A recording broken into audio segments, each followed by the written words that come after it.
Member statements. I call the member for Newtown. Thank you, Madam Speaker. I rise to bring the House's attention to two events that I attended on the weekend, local community events against WestConnex, and I acknowledge the Minister for WestConnex is here, and I'm very pleased that he'll be able to hear about some of these events that occurred in my local electorate about the impact of WestConnex. One of them was in Sydney Secondary College, Leichhardt, representing my Greens colleagues, the member for Balmain, Jamie Parker, and one in the electorate of Newtown in Camperdown. Both events were responses to the potential for locations of mid-tunnelling points, otherwise known as dive sites, for Stage 3 of the M4-M5 tunnel, which is the Connex element of WestConnex, or perhaps most accurately described as an 8-lane monstrosity of a tunnel that, according to very sketchy plans that have been made available, may or may not connect the M4 with the M5 by tunnelling under Newtown, Camperdown and the Inner West. If you're already a little bit confused, do not be surprised. The reason why we are so confused is because WestConnex is an ever-changing, ever-growing, ever-expanding toll road that started as a $10 billion project and has now blown out to a $16.8 billion project and growing. One thing is clear about WestConnex, and it's not the detail. What is clear about WestConnex is this is not an answer to Sydney's congestion problems, and that the New South Wales Liberal government is all over the shop when it comes to WestConnex.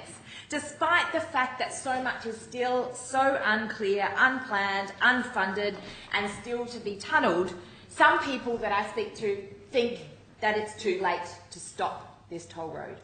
Why do they think it's too late?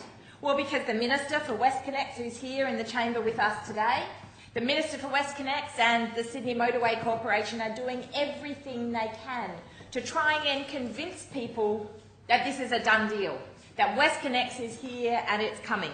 But let's take a step back and have a look at the options that are available. What they're doing is they're saying you've got an option of having a dive site here next to a secondary high school, or you've got an option of having a dive site in another residential area. They say you've got an option of having a tunnel going under these parts of heritage homes or under the nuclear facility at RPA. Really, these are false choices. The reality is that this is not a done deal. The draft designs, the planning process and approval for Stage 3 has not even been released, has not even been approved, and the tunnel itself is not funded. So putting up these false decisions is actually trying to pretend that everything else is done. So let's have a little look at how far away we are from WestConnex being delivered. Let's look at the M4 East Tunnel part, a $3.8 billion part of the WestConnex, which isn't due for completion until 2019. How much of this tunnel is complete? Oh, about 2 kilometres. 2 kilometres of the 5.5 kilometre tunnel, that's about 30%. And the $4.3 billion new M5, well, that's not due for completion until 2020. About 20% of that is completed already. The M4-M5 link is a $7.2 billion part of this tunnel. Is it complete? No. Has it been started? No. Are the draft plans released? No. Has it got planning approval? No. So when the Minister seems to suggest that one community should choose this tunnelling point over that tunnelling point, don't be fooled, because the planning approval for that tunnel and the funding to make that tunnel happen have not even been yet established. So don't think that it's too late to stop this crazy toll road project. In fact, it's not too late to stop it at all, because the whole point of WestConnex in the first place was to connect people to the airport. But whereas the Sydney Gateway plans, that would connect WestConnex to the airport, oh, you might think they're already done and dusted. Oh no, those draft designs are not even released yet. Yes, we're building a St Peters interchange allegedly at Sydney Park. We are cutting down trees right now, but do we have the plans for how WestConnex will connect to the airport? No. The Sydney Gateway plans are not due to be released until the middle of this year. They have not been released as draft designs, the planning approval has not even been started yet, and it's completely uncosted. The expected completion date for that? 2023.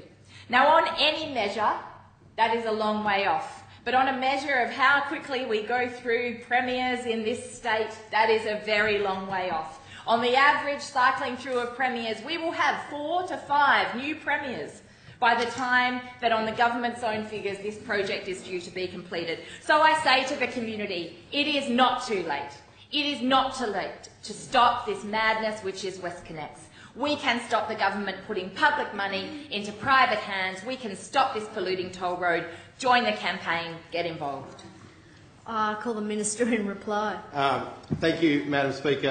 I do acknowledge the words of the local member, and also want to put on the record that as we are building Australia's largest infrastructure project, with lots of construction happening in local communities, there will be disruption. And I say thank you to many of those communities who are dealing with that level of disruption. WestConnex is 3 toll roads. It is roads that will connect to very important parts of the community. The widening of the M4 and the completing of the M4 East has not happened in this state for 25 years. The duplication of the M5 tunnel will open up capacity there. You do need to link both of those 2 roads, or the cars will simply back up. What we are trying to do with the M5-M4 link is put most of that traffic under the ground so that the local members' community is not disrupted into the future. That is what this government is committed to. It is investing in a road network as part of integrated transport alongside with rail, metro rail and light rail that will provide the future of transport in New South Wales.